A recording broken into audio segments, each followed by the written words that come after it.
सिंह जी, चाहे घटना गुना की हो, या घटना खरगोन की हो, या घटना खंडवा की हो, या घटना हिंदुस्तान के किसी भी जगह की हो, आपने कभी गानों पर तो आपने सवाल खड़े कर दिए कि राम जी के गाने बज रहे थे, वो आपको सवाल, जय श्री राम के नारे लग रहे थे, उनसे आपको आपत्ति हो गई। पर कभी आपने ये नहीं पूछा कि इतने पत्थर मस्जिद में क्यों रखे थे, इतने पत्थर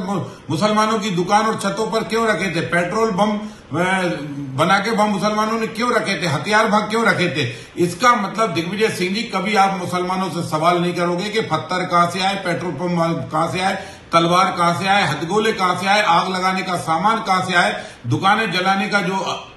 औजार थे वो कहां से आए, और निर्दोष हिंदुओं को जो मारा तुमने वो हथियार कहां से आए। दिग्विजय सिंह जी, जब भी आपने सवाल किए तो आपने राम पर सवाल किया, कृष्ण पर सवाल किया, महावीर पर सवाल किया, गौतम बुद्ध पर सवाल किया, सेना पर सवाल किया, पर कभी आपने आतंकियों पर सवाल नहीं किए। इससे ये लगता है दिग्विजय सिंह जी, आप हिंदुस्तान में रह भली रहे, नाम भली आपका दिग्विजय सिंह है, पर आप पाकिस्तान के आईएसआई एजेंट के रूप में यहां पर काम कर रहे हैं। पत्थर फेंकने वाले मुसलमान चाहे कश्मीर में हो, चाहे गुना में हो, चाहे खंडवा में हो, चाहे मेरठ में हो, चाहे संभल में हो, आप चाहे वो दिल्ली में हो, आप हर हमेशा उनके साथ रहे। आपने हिंदुओं को हर हमेशा बदनाम करने की कोशिश की, वो पत्थर फेंकने वालों को आपने शाबाशी दी है। इसलिए दिग्विजय सिंह जी, इससे ये प्रतीत होता है कि पूरी कांग्रेस हिंदू विरोधी है, सनातन विरोधी है, वो जैन विरोधी है, वो बौद्ध विरोधी है, वो सिख विरोधी है। केवल अगर चाटुकारिता करनी है पूरी कांग्रेस को तो वो मुसलमान की कर रही है, वो जिन्ना की चाल पर चल रही है। दिग्विजय सिंह जी, पछताओगे,